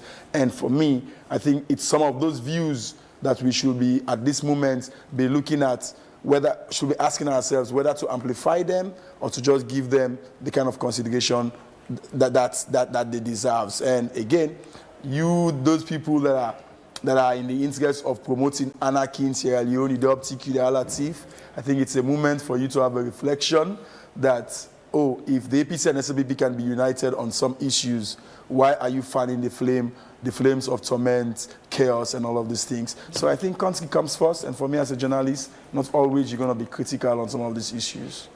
Thank you so very much indeed, gentlemen, for being here this morning. Now, in an increasingly digital world, the ability to create, adapt, and innovate is becoming one of the most valuable tools for young people. As the world marks International Youth Skills Day, with this year's theme, Skills for a Shared Future, attention is turning to the digital economy and the opportunities it presents for young entrepreneurs. In Sierra Leone, from silent expressions that became a global population is below the age of 35. Many young people are using smartphones, social media, and digital platforms to build careers, but often without the infrastructure, training, or market access needed to turn creativity into sustainable businesses. AYV's Abubakar Sidiki Jallo looks at the rise of Sierra Leone's digital creators and the challenges they face in this thrilling report. From silent expressions that became a global language to challenge videos watched by millions around the world. I am standing on $5 million of real money, the largest grand prize in entertainment history. Digital creativity has become more than entertainment. My biggest turning point is when I stopped creating content for fun. I started creating content for purpose. It is now an industry creating jobs, businesses, and new pathways for young people. So these are tools, if used wisely, it will provide you with immense opportunities, probably for somebody that is just having a mobile phone. You can even create a niche for yourself there, create a job for yourself. Globally, the creator economy is expanding rapidly, with millions of people earning income through digital platforms. In Sierra Leone, that movement is still emerging. The Ministry of Communication, Technology and Innovation estimates that internet access has grown significantly, with more than 2 million people now connected online, opening new spaces for entrepreneurship, storytelling and innovation. These are skills that are needed. One, it will help you grow personally in terms of your skill set. It provides resources for you to learn at a faster and easier pace. But behind the published videos and viral moments are young creators fighting a different battle. For many, the smartphone is their studio, the street is their office, and social media is their marketplace. Well, there are a lot of challenges, of course, with internet, and also it's about really reaching the right people that can support your content. But success requires more than just creativity. Digital literacy, understanding online trends, protecting personal brands, and knowing how platforms work have become essential skills in a competitive digital economy. For Sierra Leone's growing community of creators, platforms such as TikTok, YouTube, and Facebook have become gateways to opportunities. But many say turning popularity into income remains a challenge. There's monetization as well. That is another issue, making money from your content. Of course, it is frustrating. I don't think anyone will be happy to see other countries earn from platforms and yours monetization is not available. I still hope that the Chief Minister can, really help us and get that sorted. But still, if you want to monetize your account in Sierra Leone, then you still have to reach out to people overseas. Changes in platform policies, limited access to monetization, unreliable digital infrastructure, and a small local market often stand between creativity and sustainable earnings. One thing I want to say to young creators is that continue to do what you're doing. Do not stop. Do not let that break you. Be consistent, have a niche, have a purpose on why you want to be on social media. Social media, it's a really, really big space. You don't need to be like everyone. You can be different and also build your brand in a way that is going to attract sponsors, because at the end of the day, you want to make money from your content. So yeah.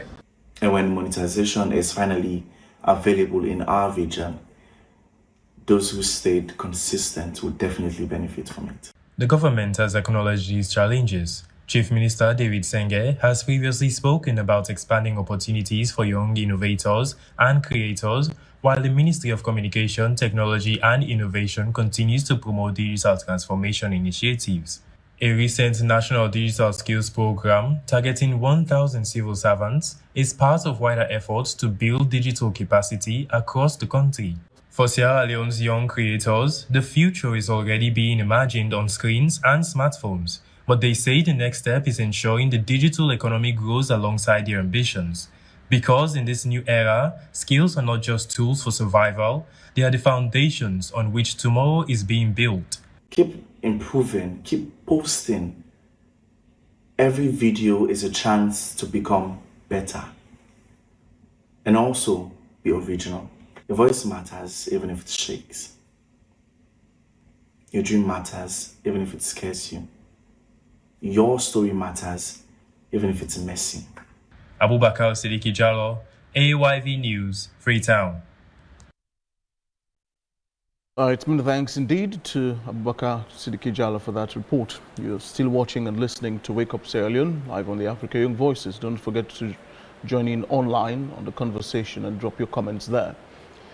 Now, next to development, a few weeks ago, our AYV Commercial Director, Daniel Moore, was in Israel on a media visit. This visit is in a bid to get access for closer collaboration with leading media houses in Israel, access to government spokesperson and other senior officials of the Israeli Ministry of Foreign Affairs, and revamp academic scholarship opportunities for Greek studies in Israel. Good morning, Daniel. Welcome to the program. Thank you. Also, we have Lawrence McQueen, an accomplished cybersecurity executive with over 20 years of experience driving innovative security strategies and protecting critical digital assets. He leads transformation programs across diverse industries, including financial services, technology, and critical infrastructure. with a robust blend of technical expertise and strategic foresight. Lawrence excels in aligning cybersecurity capabilities with broader business objectives to enable secure growth and resilience in today's complex digital landscape. Lawrence, the CEO and founder of EST Applied Intelligence, a premier enterprise security consultancy based in London. ESTA is renowned for its expertise in delivering tailored cybersecurity strategies, securing architecture reviews and risk management programs to organizations across the public and private sectors. You'll be speaking on cybersecurity issues, among other things, this morning. Good morning, Lawrence. It's a pleasure having you. A very good morning I to hope you. I pronounced your name correctly. If not, please give me the correction. It is McEwen, but that's very correct. Sorry for mispronouncing. That's okay. Welcome, Mr. McEwen. Thank you. I know. How long have you been in Sierra Leone? Well, I've been since March. But my most recent trip has been since October, but March has been the most recent. And I'm sure you've been able to study the cybersecurity architecture in Sierra Leone for the most part. What have you found so far? Are there weaknesses? Well, it is very interesting to ask that question because at the moment you would say that Sierra Leone's maturity is that of a nascent maturity. That is, we're just right at the initial stage, beginning to grasp what exactly cybersecurity is, what it means for us, both as a nation, but also as a public sector and as a private sector as well. So it's evolving, but I'd say it's of a nascent maturity. However, you do have pockets of advanced maturity. What are the advantages and disadvantages here? Well, I think before I answer that question, probably we must just zoom into the importance of cybersecurity and why you cannot have a conversation now wherever you are, whether it's the public sector, whether it's the private sector, or specifically with the bank that I am, Wakeup Commercial Bank at the moment, you cannot have any conversation without cybersecurity. Cybersecurity fundamentally is about protecting your digital assets.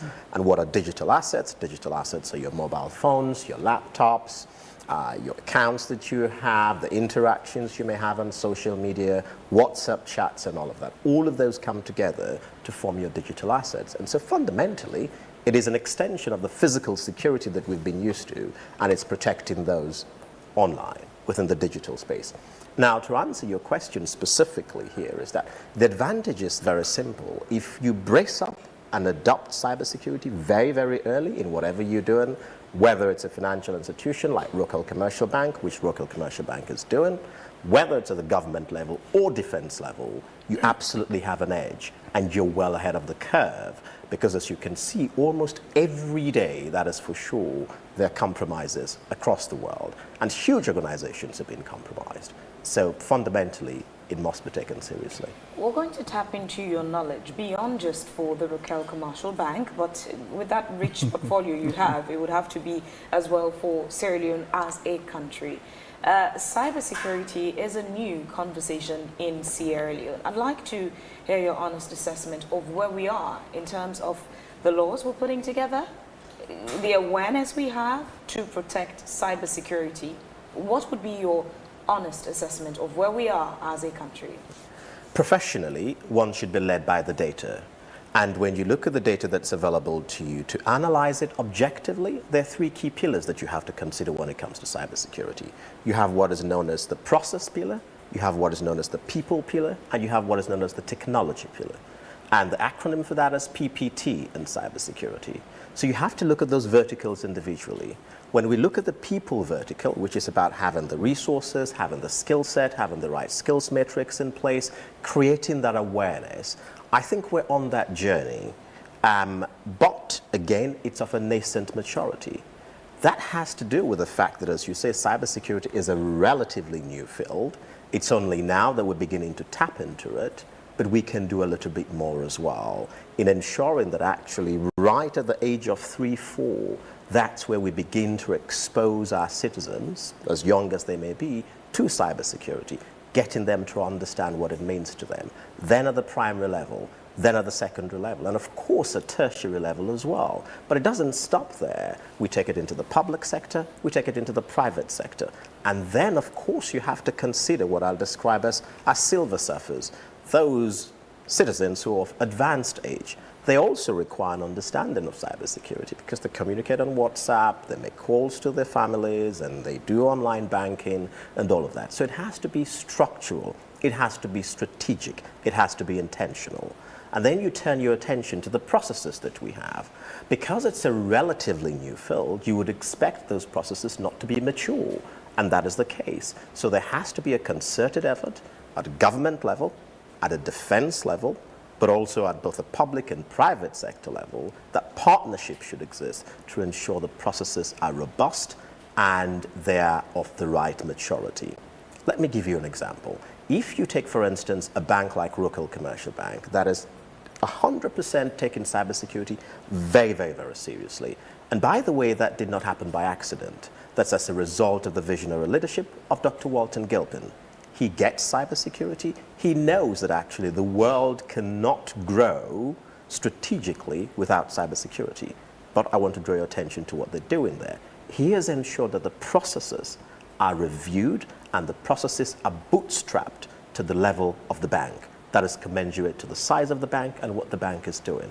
Other institutions have to do that, but not only institutions. Our government has to do that as well, because the government has to lead on that front. They're doing the right thing. Probably we just need to increase the pace as well. And how do we increase this? Because again, cybersecurity is new, not only to the private sector and government institutions putting structures in place to help the people, to even the ordinary man, it's new. For some people, when you talk about cybersecurity, they're even lost in the conversation, trying to figure out what cybersecurity, how does that apply to me and the services that I get from private sector, whether it's banking or even from government institutions.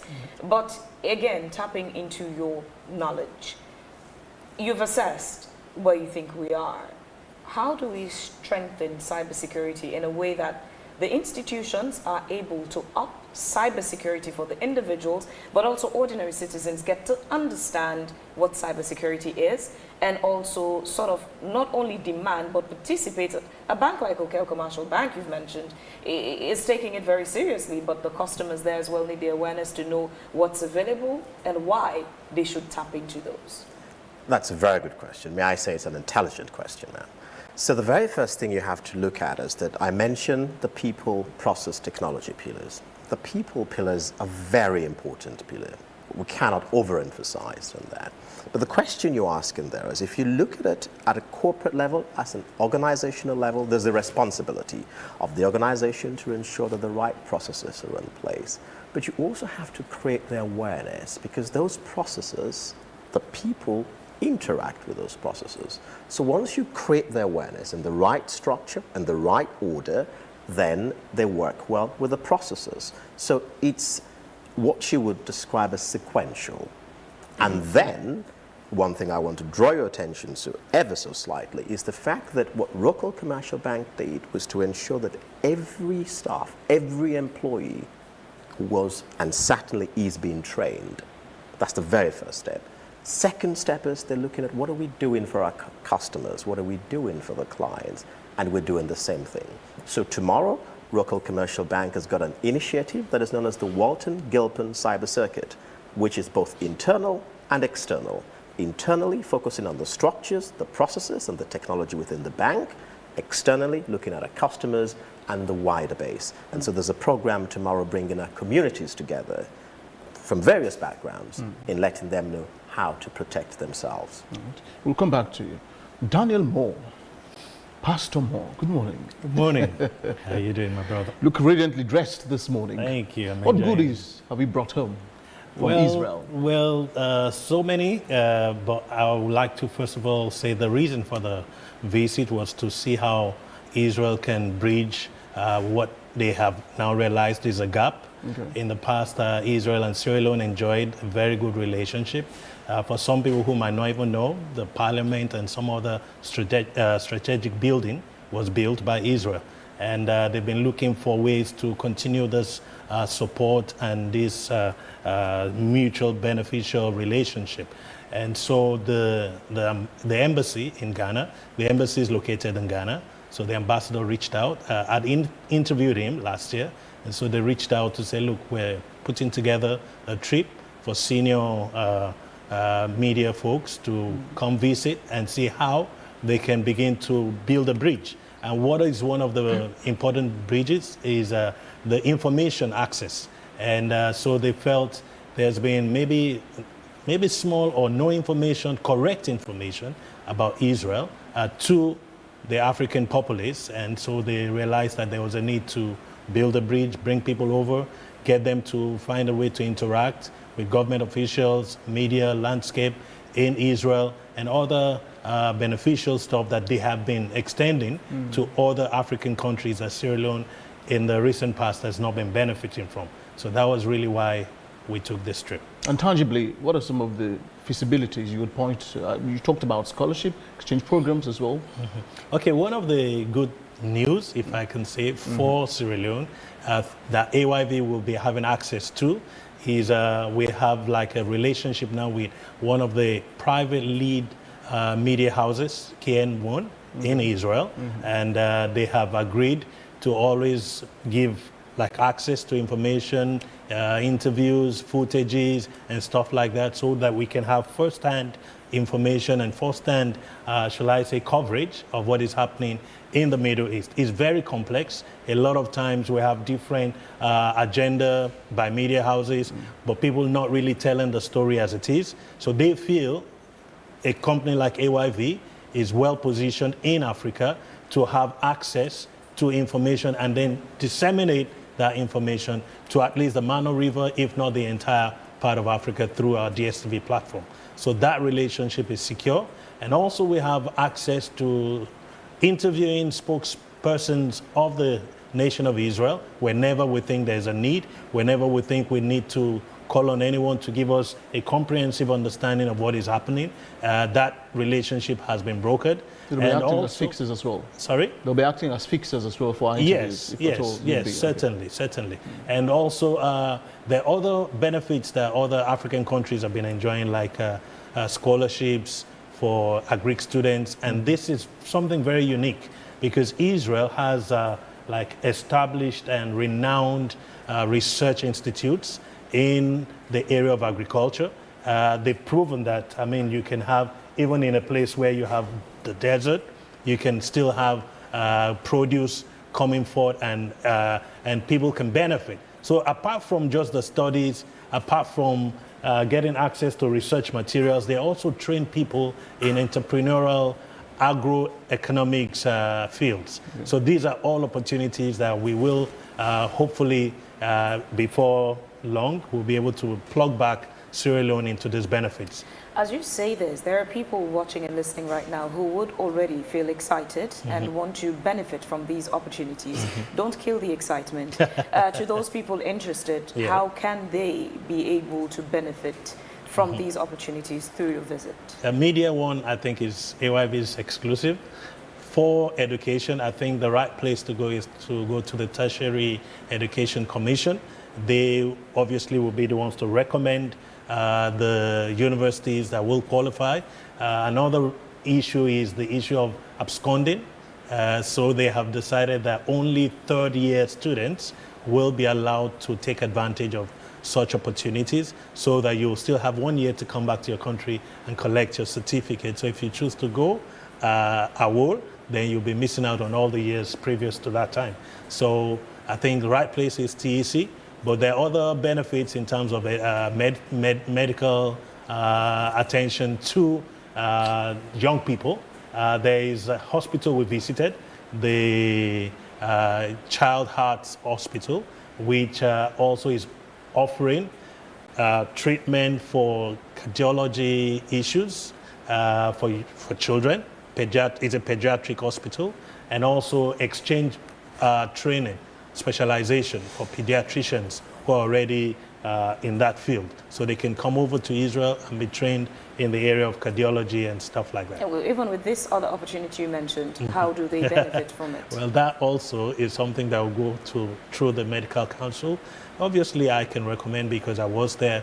I even spoke to Ambassador Abdul Aboud, because we all know he does this picking business while I was there, and I kind of tried to forge some relationship, especially for the patients that might need such opportunity. We've had a lot of cases of Then children with there's a heart, we Ishmael call in the Alfred heart. Charles with Sikriken as well. Yeah, any of them, they can reach out and I can plug them in. All right, thank you very much, Daniel Moore. Please stay with us. Thank Let's head now to Studio 2 and join Ransford McLean, who's all set to bring us the latest in sports. Good morning, Ransford. What do you have this morning for us? Sierra Leone Football Association National Division 1 playoffs have now reached the semi-final stage following yesterday's decisive group matches. Of course, Waterloo Football Club continued their perfect run, securing top spot in Group B with a commanding 4-2 win over Khalifa Stars.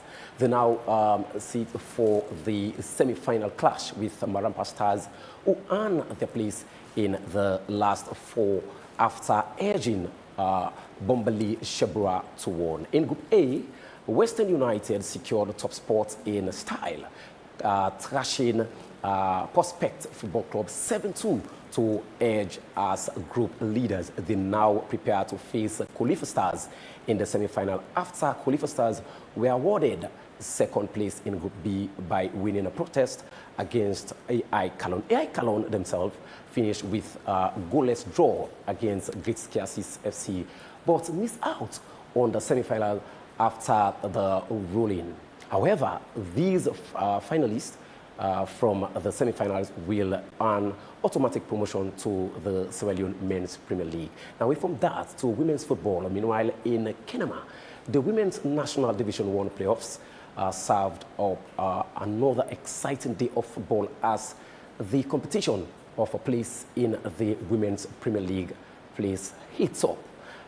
By Boy and Queen continue their impressive run, overcoming Southern Region champions GGC 2-1 to move to the top of the group with 6 points. In another fixture, Sierra Leone Correctional Center clinch a now 1-0 win over Danbai FC, adding further drama to the playoff race. And still on women's football, Ashantonians Women's Football Club have been crowned as champions of the 2026 Royal Queens Cup after a 2-0 win over East End Lioness FC. The final, held at the approved school field in Freetown, was an epic encounter, drawing passionate fans and key stakeholders who turned out in full support of women's football. The tournament was organized by Sierra Leone Football Administrator, that's Umu Hassan King. And finally, to international, it was indeed a good match as Spain comfortable outclash France, was tournament favorite to 2-0 yesterday evening to reach the only second World Cup final in the history. Spain will face either England or reigning champions as Argentina as they seek to win the World Cup for a second time. France will contest today, on Saturday, for the third place, for the winner between, or the loser between the match today in the evening between France and Argentina will play against their opponent. But that's all for sports this morning on Wake Up Sierra Leone. And over to you, Fiona Swill and Jones in the main studio. Thank you very much, Ransford McLean, for the sports update this morning. Well, we have a few minutes, so we're going to round off today's edition of the program. But Lawrence, there is someone on Facebook, Ibrahim S. Sise, that has asked a couple of questions. Hopefully you get to respond to them in summary. He says, but how do you generate reliable data in a country like Sierra Leone with poor infrastructure and the proper systems that processes data? He also says, can you discuss the ethical implications of cybersecurity in the banking sector? Beware of bad actors in the digital space, especially foreign companies masking as goodwill ambassadors. Those are his messages. Just summarize the response. Right. So in summary, he's absolutely right regarding what you might refer to as the integrity of the data that we have. That will have to be a gradual process as the country goes through that maturity level, as organizations realize that actually cybersecurity and also the digital landscape itself is very important. We will begin to improve what is known as the quality of our data. So that is something that is gradual. It will evolve. Specifically to the question about companies masquerading, that is certainly something we should be looking out for. Obviously, you have to do what is known as your vetting. You have to go through your third-party analysis, understanding where these companies are coming from and what's their intention. But that's a very good question. And I'm afraid, what's the third? Well, that was the first one. He started with generating reliable data in a country like Sierra Leone where poor infrastructure and proper systems. Yes, correct. So that has to do with data quality, and that will evolve, certainly. But at the moment, of course, we haven't got great data quality, but that will evolve with time. Once we start beginning to implement things that are known as data lake, data streams, and organizations understand the importance of sharing data and sharing data securely. Mr. Moore, Yeah. what final message do you have? I would say I know that there are other diplomatic levels that will require the government of Israel and Sierra Leone to deal with as they lobby, or I don't want to use the word lobby, but as they seek closer ties with Sierra Leone. But I will say that there is huge opportunity in Israel. We hear of the war and the threat to war, but trust me, when you're there, it's like life is normal. They have systems in place that helps to alert people when there is a threat. And so people live their lives normal, and they have a lot of advancement in terms of technology that we can stand to benefit from. So we need to keep a closer look as what is happening there. And also right now, I believe that AYV is well positioned to lead in terms of information dissemination for that area so that people now can have a more understanding, because truly speaking, it's a complex situation. Right. Well, thank you so very much indeed, gentlemen, for being here this morning. Thank you. Mr. Ma, I don't know how long you stayed there, but you look fresher. Well, I was restful. That's just to tell you also that it was restful. All right. So this is where we'll end today's edition of the program, the midweek edition of your favorite show, Wake Up Sierra Leone. We say thanks to our sponsor, Wakeup Commercial Bank, for their support to the program, and to you, our valued audiences across the world, for watching. My names, as always, are Victor Jones. And I am Phoebian Sweel. Thank you for staying tuned to AYV. Have a lovely day. Take care and bye for now. Stay safe.